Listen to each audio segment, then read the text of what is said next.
My husband cheated in the bathtub with our neighbor, but my son smirked. You deserve it. So I locked the door and opened my future.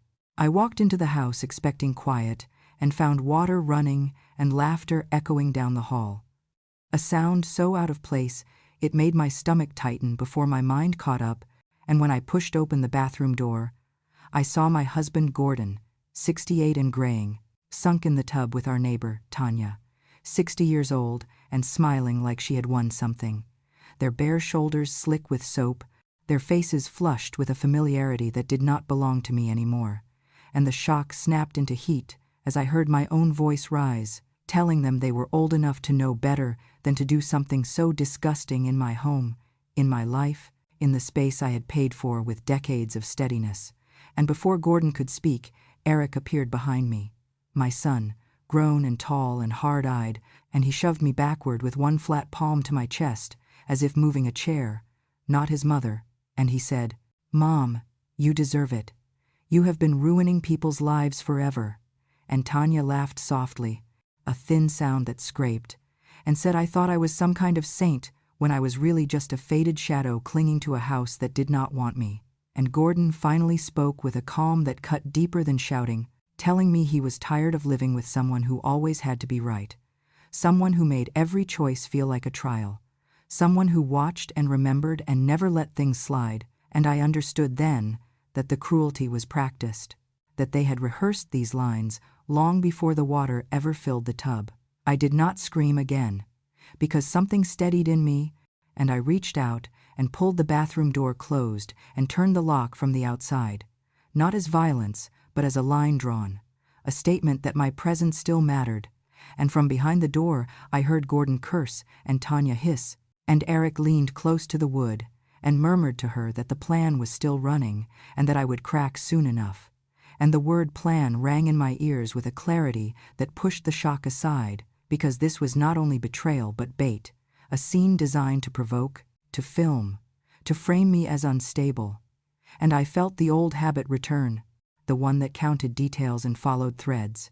And somewhere around then, as the truth sharpened, I want to pause and speak to you listening now, because if you feel justice deserves celebration, smash that hype button. Let us keep stories like this alive, echoing far, far away. Your support helps us bring understanding and love to those who deserve it. Thank you so much. Keep listening, because what came next was not the end, but the beginning. It was an old lock, the kind that jammed easily, and I heard it catch the moment I turned it. I stepped back from the door and let the house go quiet, and in that quiet I reached into my coat and took out the second phone I kept for emergencies, an old habit from a life spent knowing how easily narratives can be twisted, and I set it to record, holding it steady as I listened to Tanya laugh and say that if I lost my temper, they could finally close the file, and Eric answer that the doctor would do the rest once I looked emotional enough, and Gordon say he would handle the signatures because I always trusted him, and each word landed clean and sharp, proof forming itself without my interference. And the shock drained away completely, replaced by a focus that surprised me with its calm. I thought about how easily they had said you deserve it, as if punishment were owed for a lifetime of saying no when no was the only honest answer. And I thought about how many times they had tried to provoke me lately, how often Eric had mentioned my age, how Tanya had asked questions about my routines with a smile too interested, and the pieces slid together with the certainty of a ledger balanced at last. I did not call a locksmith or the police or anyone who would turn this into noise before it needed to be, because noise was what they wanted from me, and instead I kept recording and let them talk themselves into clarity, and when they finally went quiet, I turned off the phone and pressed it to my palm, feeling the small warmth of it, feeling my own breathing slow, and I told myself that they wanted me to lose control so they could take it all, and that I would give them something else entirely, because I was 73 years old and still capable of choosing the moment to speak.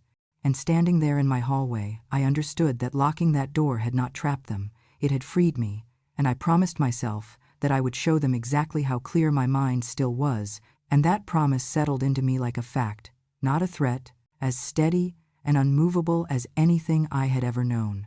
Standing alone after that bathroom door closed, I finally let myself trace it back to where it truly began. Not with Tanya, not with the tub, but with my refusal to be careless. I spent most of my working life as a compliance-focused accountant for community funds and school programs. The kind of job that requires memory, documentation, and the quiet courage to say no when everyone else prefers convenience. And I kept records because records protect people, but Gordon called it paranoia. Eric learned to roll his eyes at the folders and labeled envelopes, and slowly the narrative formed that I was difficult, suspicious, always looking for problems instead of letting life flow. The truth was simpler and crueler. My attention made their shortcuts visible, and they resented being seen. Years ago, while auditing a small community grant tied to a local youth program, I uncovered irregularities that pointed to misuse of funds and inappropriate behavior that crossed ethical lines, and I reported it because I believed silence makes accomplices. But the fallout was ugly, families whispered, donors pulled back, and Gordon complained endlessly that I had embarrassed him, telling Eric that his mother liked destroying people's lives more than protecting her own family, and Eric grew up hearing that lesson repeated until it sounded like fact. When people avoided us afterward, when invitations dried up, Gordon blamed my honesty instead of the wrongdoing itself, and Eric absorbed the idea that my integrity was a liability, not a value. By the time he was old enough to understand resentment, he had learned to aim it at me. When Eric was 19, restless and convinced success was something you grabbed loudly, he came to me with a plan to borrow money to open a bar with friends who had enthusiasm but no experience, and to invest the rest in a volatile cryptocurrency scheme he barely understood. And he wanted my signature as a co-guarantor because my credit was solid and my savings represented safety, and I read every document, ran the numbers, and said no because the risk was obvious and the losses would be permanent. And Eric's anger exploded in a way that shocked me then and makes sense now, because to him, my refusal was not protection but betrayal. When the venture collapsed months later, when his friends scattered and the money vanished, he told anyone who would listen that I had stolen his future, that my fear had kept him small, and Gordon did nothing to correct him because Gordon had always been quietly threatened by the stability I brought. A man younger than me, who depended on my planning while resenting it, calling my boundaries control because it was easier than admitting his own insecurity. Gordon liked to say he wanted freedom, but what he wanted was the benefit of structure without the discomfort of accountability, and my presence made that contradiction impossible to ignore. Over time, every sensible choice I made became evidence in their private case against me. Every warning reframed as nagging, every saved receipt proof that I did not trust them, and they bonded over the story of my supposed tyranny, a story that let them feel justified in ignoring my advice and angry when consequences followed. Tanya entered that environment like someone who knew exactly where to press, friendly at first, asking about schedules, habits, the way I organized household finances, complimenting my memory while quietly mapping it. And when I gently corrected her about neighborhood rules, parking violations, and noise complaints because those rules protected property values and people's peace, she smiled and nodded, and later complained that I thought I owned the street, that I was an old woman who needed to be put in her place. I did not know then how neatly my family's resentment would align with her ambition, how easily my reputation as difficult would make their betrayal sound believable, how my insistence on fairness would be used to frame me as unstable. Looking back, I see how every conflict followed the same pattern. When my caution prevented harm, they called it control. When my honesty exposed wrongdoing, they called it cruelty. When my refusal blocked their risky dreams, they called it sabotage. And when my memory preserved facts they preferred to forget, they called it obsession. It was a perfect double standard, because if I stayed silent and cleaned up the mess, I was enabling, and if I spoke up to stop it, I was the villain. They did not hate me because I failed them. They hated me because I would not fail myself in order to make their lives easier. Standing there, with proof warming my palm, I finally understood that the bathtub betrayal was only the loudest symptom of a much older disease, one built from years of resentment toward a woman who would not be careless, would not sign blindly, would not look away, and would not pretend that love meant letting people hurt themselves without objection. I did not lose my family because I was cold or controlling. I lost them because I refused to be useful to their worst impulses. And that realization hurt more than any insult they threw at me, but it also clarified something essential. Their hatred was not evidence of my failure. It was evidence of my boundaries holding firm.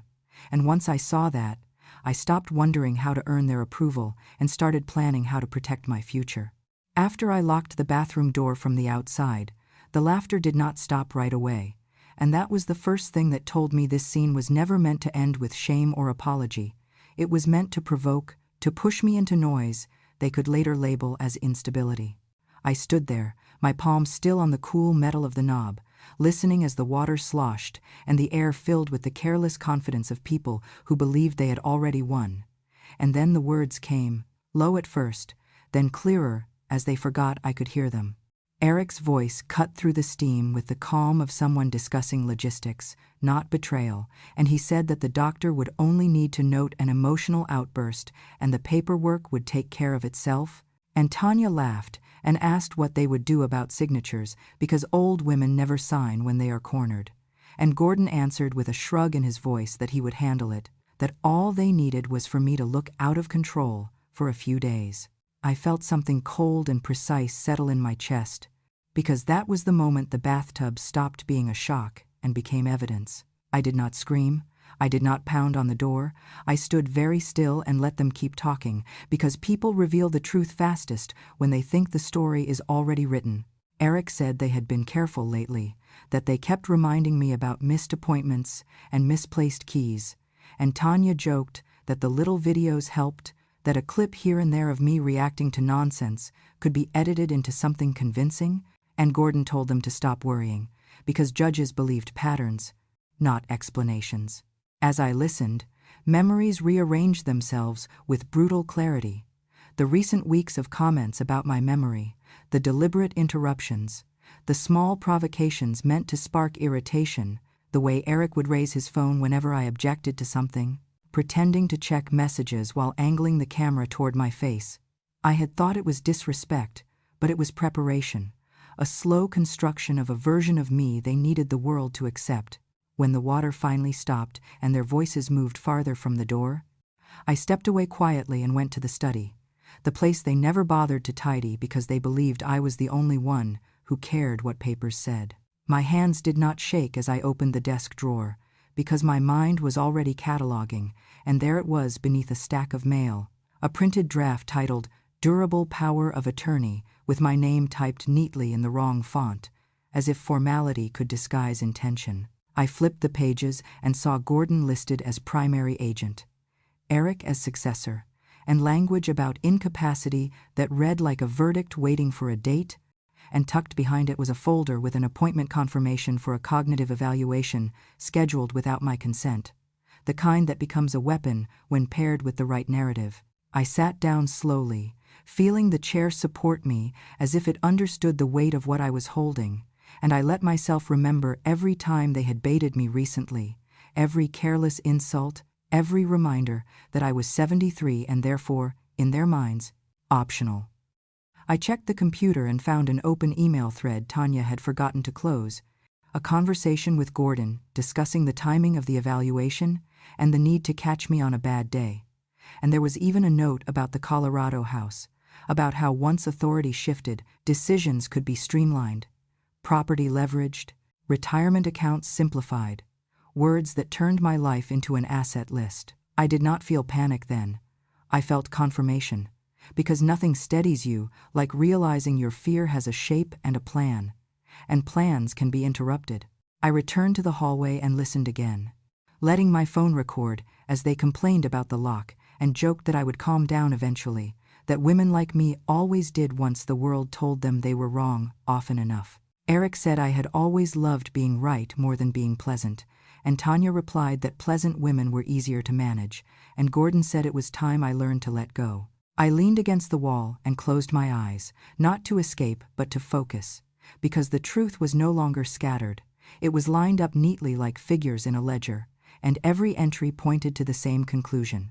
The affair was not a lapse of desire, it was a stage prop, the kind designed to humiliate and destabilize, to provoke a reaction they could capture and convert into authority. They wanted me loud, disoriented, emotional, anything but composed, because composure ruins their story. I walked back into the study and placed the documents in a folder of my own, sliding it into a drawer I knew how to lock, and I whispered to myself that I had not survived decades of audits, conflicts, and uncomfortable truths to be undone by a bathtub and a script. The laughter behind the door faded into whispers, then into nothing, and I stood there with evidence in my hands and clarity in my head, understanding at last that the trap was not sprung by sex or betrayal, but by their belief that I would unravel on cue, and I decided then that if they wanted a performance, I would give them one they could not control, because the truth, once gathered, has a way of turning every laugh into an echo of regret. I did not confront them after what I heard, because confrontation was exactly what they wanted, a flare of emotion they could later point to and label as proof. So instead, I did something far more dangerous to their plan. I became smaller on the surface and sharper underneath. I let my shoulders droop when Eric walked past me, let my voice soften when Gordon spoke, answered Tanya's jabs with tired nods, and watched the relief bloom on their faces as they mistook compliance for collapse. Inside, however, I was working with the same discipline that had carried me through decades of balancing ledgers and untangling other people's messes, because futures are not opened with anger, they are opened with preparation. I started by copying everything that mattered: the deed to the house, the original purchase documents, the mortgage satisfaction letter from years ago, the insurance policies, my retirement account statements, and every beneficiary designation I could find, scanning them quietly at the library and saving them to a secure cloud folder Eric did not know existed. At night, I photographed calendars, appointment cards, and the draft power of attorney papers, making sure dates and file names told a clear story, and I recorded every conversation in common spaces, not secretly out of malice but carefully out of necessity, because memory alone is fragile and recordings are not. When Gordon complained that I was forgetting things again, when Tanya suggested I rest instead of asking questions, when Eric spoke slowly to me as if I were a child, all of it went into a growing archive that documented tone as much as words. I reached out quietly to people who still knew who I was, starting with an elder law attorney recommended by a friend from my volunteer days, a woman who listened without interrupting and told me, very calmly, that nothing I described was unusual and that preparation was my strongest ally. I also called a retired banker I had once helped through a messy audit years ago, someone who understood how easily signatures and timing could be abused, and I asked him what to watch for if someone wanted to extract value from a house quickly, and he told me to check for liens, credit inquiries, and refinance activity. Armed with that, I logged into accounts I had not reviewed closely in months and found the first crack in their story: a notification buried in spam about a credit check tied to the property, something I had never authorized. My heart did not race, it narrowed, because that was the moment suspicion hardened into certainty. I pulled a recent credit report and saw the inquiry linked to a home equity line of credit application. And when I followed the trail through the county records, I found a preliminary notice filed under Gordon's name, using marital authority language that assumed I was already sidelined. Eric's email appeared on the contact line for follow-up, neat and confident, as if he were ordering supplies instead of dismantling my life. They were not waiting for a diagnosis to take effect. They were acting as if it already had, moving money before anyone could ask whether they should. I printed everything and added it to my folder, noting timestamps and cross-references, because patterns matter and coincidences are rarely accidental. When Gordon mentioned casually that refinancing rates were good right now, I smiled and said I was glad he was thinking ahead. And when Tanya joked that houses were just assets meant to be leveraged, I agreed in a voice so mild it made her relax. And all the while I documented the way they spoke about my home as if it were already theirs. I visited the county clerk under the pretense of replacing a misplaced document and asked careful questions about recent filings, confirming that nothing was finalized yet but that momentum was building, the kind that relies on silence to succeed. Back at home, I changed passwords they had never bothered to learn because they assumed age equaled incompetence, and I set alerts on every account, choosing notifications loud enough to wake me if needed, because nothing interrupts a quiet theft like light. I also invited a neighbor I trusted for coffee, someone neutral who had no stake in our family drama, and I talked openly about my concerns, asking her to remember dates and conversations, to be a witness if memory were ever challenged. Because truth travels better with company. Each small step felt ordinary, almost boring, and that was the point, because there is nothing theatrical about reclaiming control. It looks like paperwork and patience, and waiting until the other side reveals how far they have already gone.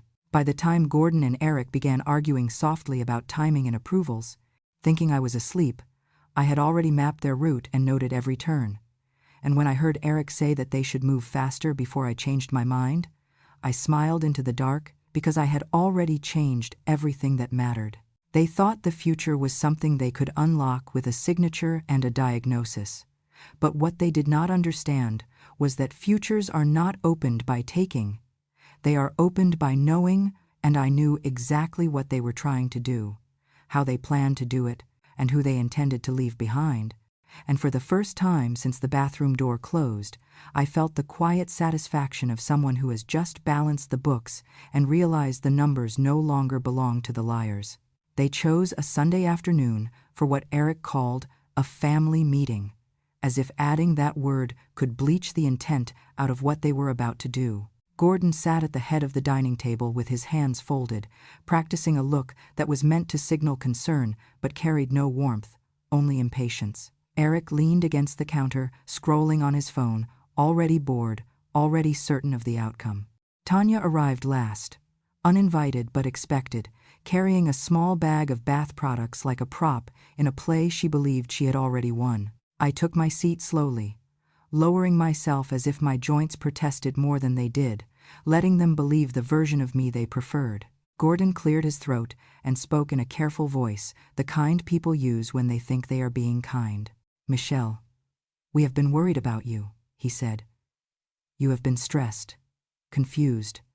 It might be time for you to rest and let others handle things." Eric nodded without looking up. "Yeah, Mom, you have done enough. Let me take care of it now." The words were soft, but the message underneath was sharp. Step aside. Tanya smiled and moved closer, placing the bag on the table. "I just want to help," she said sweetly. "I can help you bathe. Make sure you do not forget things. You know how that happens." Her eyes flicked to Eric, seeking approval, and he gave her a small grin. I lowered my gaze and said nothing, letting the silence stretch until Gordon filled it with irritation. "There are some papers," he said, sliding a folder toward me. "Just signatures, nothing complicated.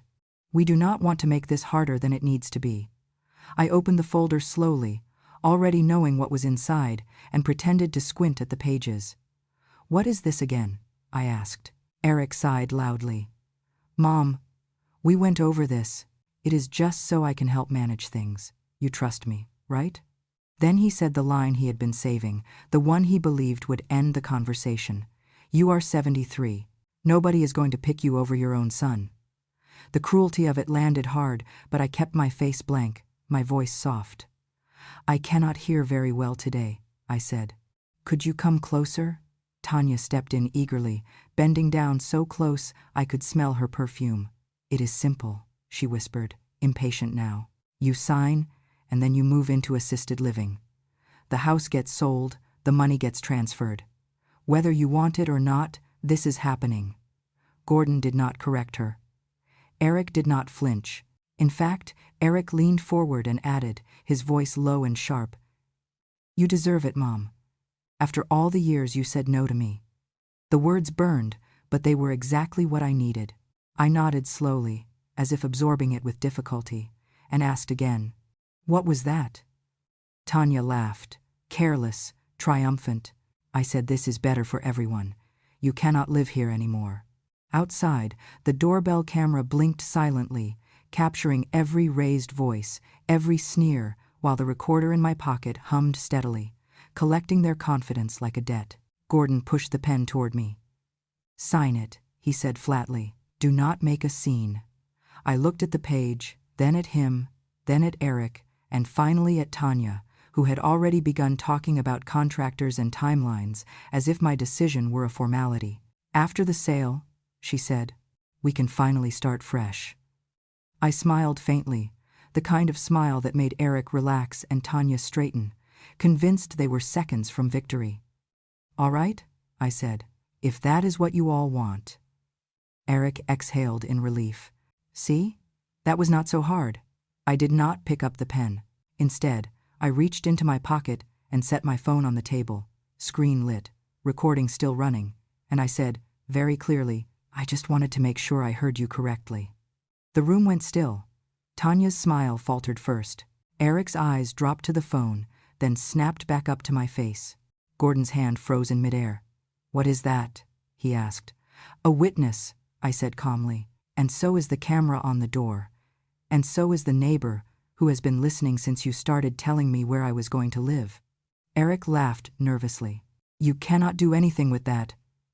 Tanya scoffed, trying to recover. No one will believe you. I leaned back in my chair, feeling steadier than I had in weeks. You are right, I said softly. I cannot do anything. You already did it for me. The arrogance drained from their faces one by one as the weight of their own words settled in the air. And for the first time since the bathroom door had closed, I saw uncertainty flicker where certainty had lived.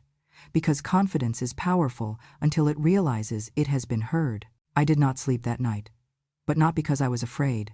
Fear had already burned itself out. What kept me awake was clarity. I waited until the house was quiet, until Gordon's breathing slowed into the heavy rhythm of someone who believed tomorrow belonged to him. Then I got up, moved through the rooms I had kept running for decades, and began doing what I had always done best when things fell apart. I organized, I documented, and I acted. By dawn, I had already scheduled a locksmith, not as an act of spite, but as an assertion of fact. The house was mine, purchased before my marriage, refinanced only in my name, the deed clean and unambiguous. Locking the door was not revenge, it was accuracy. When the locksmith arrived, I stood beside him, calm, present, signing the work order with a steady hand. As the locks clicked into place, something inside me clicked too. This was what it meant to open my future. Quietly, legally, irrevocably.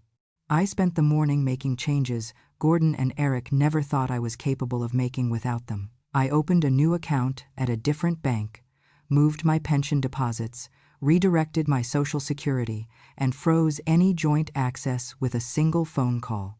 I scanned every document that mattered, uploaded them to a secure vault, and handed physical copies to my attorney, a woman who listened without interrupting and nodded as if every piece of this made perfect sense. We updated my will. We established a trust. We named beneficiaries who did not smirk at my pain. I did not cry while doing any of it. Grief had already done its worst. What remained was resolve. By afternoon, Gordon realized something was wrong. He tried his key. It did not turn. He knocked, then pounded, then shouted my name as if volume could undo law. I did not answer. I watched from the hallway as he called Eric, his voice rising, his certainty cracking. An hour later, Eric showed up with 2 police officers wearing concern like a costume. My mother is unstable, he said loudly enough for me to hear through the door. She locked us out. She has been acting irrationally. I am worried about her safety. I opened the door myself, slowly, and stepped onto the porch. I greeted the officers by name because my attorney had already called ahead. I handed them copies of the deed, the recordings, the messages where Eric and Gordon planned my removal. I did not raise my voice. I did not accuse. I simply stated facts. One of the officers listened to a clip through his radio earpiece, his expression changing with each sentence. Another asked Gordon to step aside. Gordon tried to argue, but the words tangled, losing their authority the moment they left his mouth. Sir, the officer said calmly, this property belongs to your wife. She has the right to restrict access. Gordon looked at me as if I had become a stranger. Michelle, he said, you cannot do this. I met his eyes and answered evenly. I already did. Eric tried one last time. She is confused, he insisted. She is not thinking clearly.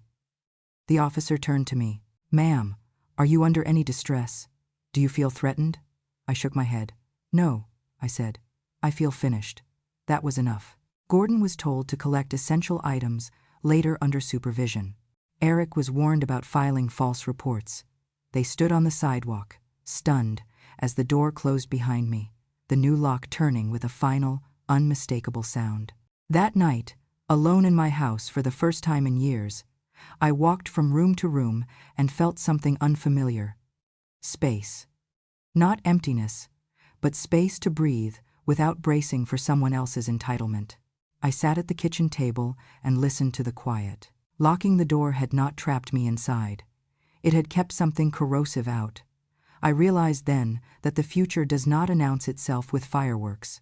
Sometimes it arrives with a click, a signature, and the simple truth that you no longer have to ask permission to exist in your own life. They called it a mediation meeting, but everyone in that room knew it was a reckoning. We sat around a long table in a glass-walled conference room downtown, neutral ground chosen by the attorneys, the kind of place meant to feel professional and calm while people's lives quietly cracked apart. My lawyer sat beside me, a banker from my institution joined by video, a notary, and an investigator from Adult Protective Services who had reviewed my complaint. Across from me were Gordon, Eric, and Tanya. They looked smaller than they had in my kitchen, less certain. But Eric still wore that familiar smirk, the one he used when he believed confidence could substitute for truth. He leaned back in his chair and said loudly, "If Mom has evidence, let her show it. Anyone can make stories. Who's going to believe her?" Tanya dabbed at her eyes with a tissue, already rehearsed. "I was just comforting Gordon," she said softly. "Michelle has always misunderstood me. I never meant to hurt anyone." Gordon said nothing at first, but his jaw tightened the way it always did when he thought silence made him look dignified. I did not argue. I did not interrupt. I waited. When my attorney nodded, I reached into my bag and placed my phone on the table. The room shifted, just slightly, the way it does when people sense gravity changing. "You asked for proof," I said evenly. "Here it is." I pressed play. Tanya's voice filled the room first, unmistakable, careless, mocking. "Once she signs, she's out. Assisted living. The house gets sold." Eric's voice followed, colder than I remembered. "She deserves it, after all the years she said no to me." Gordon's came last, tired and cruel. "Just make her look unstable. Doctors will do the rest." No one spoke. The banker frowned. The investigator wrote notes without looking up. Tanya's tissue froze halfway to her face. Eric's smirk collapsed into something brittle and forced. I did not stop there. I slid copies of documents across the table. The HELOC application initiated without my knowledge, the attempted beneficiary change, the refinance inquiry tied to Gordon's email and Eric's phone number. My attorney explained the timeline, precise and unembellished. The banker confirmed the flags their fraud department had already raised. Then I played the doorbell footage, Eric on my porch, raising his voice, threatening to call police to have me removed from my own home. The investigator finally looked up. "This constitutes attempted financial exploitation," she said calmly. The words landed with more force than any insult ever had. Tanya's composure shattered first. "This is ridiculous," she snapped. "She manipulated all of you. She's always been controlling." The investigator turned to her. "Ma'am, you are not a party to this marriage or this property, yet your voice appears repeatedly in plans to transfer assets. You are being instructed not to contact Mrs. Collins again." Tanya laughed once, sharp and panicked. "You can't do that." "We can," the investigator replied. "And we are." Gordon finally spoke, his voice low. "Michelle, let's be reasonable. We can work something out." I looked at him.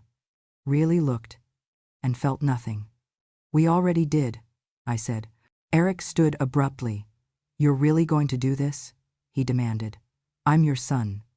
I held his gaze. "And you tried to erase me." The room was silent again. My attorney cleared her throat and summarized the consequences with professional precision. Gordon would vacate the house, the divorce would proceed under unfavorable terms due to misconduct, and he would have no access to my accounts. Tanya would face a civil restraining order and potential charges if forged documents were confirmed. Eric's involvement would be formally recorded, his attempt noted as exploitation, and he would be removed from my will and any future authority over my affairs. That was when Eric's voice broke. Just slightly. "Mom," he said, softer now. "I'm sorry. I didn't think it would go this far." I waited a moment, then answered calmly, "You're not sorry you hurt me. You're sorry you lost." He had no reply. Gordon stared at the table. Tanya looked at the door, as if measuring how fast she could leave. The meeting ended without shouting, without drama, without anything left unresolved. When I stood to go, my hands did not shake. I felt light, not triumphant, but finished. As I walked out of that glass room into the Colorado sunlight, I understood something with perfect clarity. They laughed when they thought I was powerless. They fell silent when they realized I was not, and that silence was worth every long night it took to get there.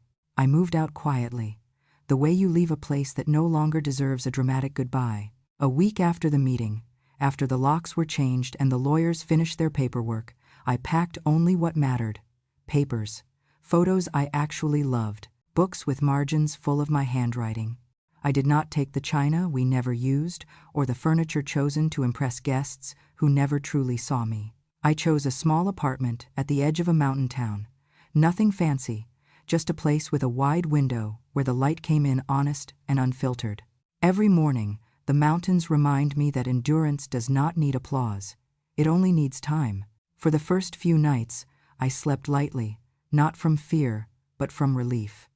My body was learning what safety felt like again. No footsteps outside my door, no voices testing my patience, no one watching my reactions, waiting for me to slip so they could call it proof. I cooked simple meals. I drank my coffee slowly. I left my phone face up on the table because I no longer had to hide anything. Freedom, I learned, is quiet. I joined a small support group at the community center, women my age and older, all of us carrying different versions of the same betrayal.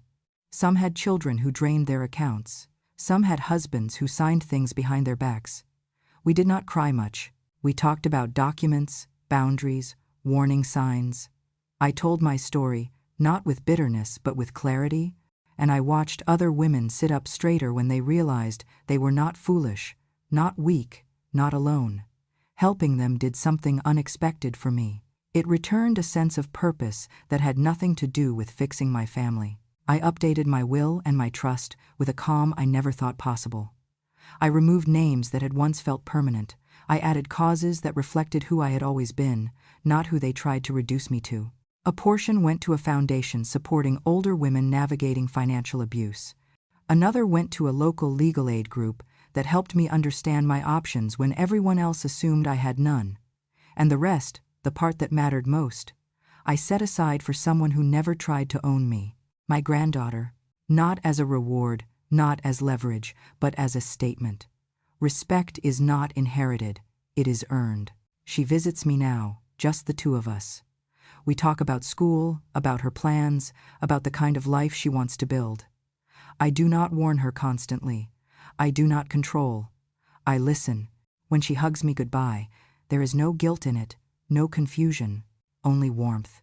That is how love is supposed to feel. As for Gordon, he faded quickly once there was nothing left to take. We communicate only through attorneys, and even that is becoming rare.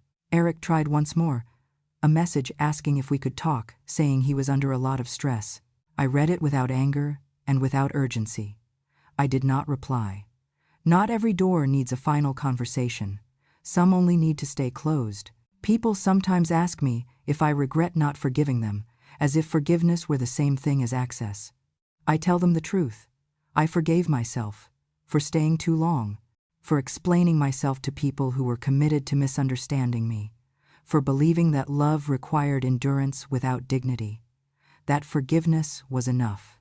I walk every afternoon now, slow but steady, along a trail that smells like pine and dust and sun. No one hurries me. No one tells me I am too much or too late or too old. I am exactly where I am meant to be. And when I think back to that night, to the steam on the bathroom mirror and the laughter that was meant to break me, I no longer feel humiliation, I feel clarity.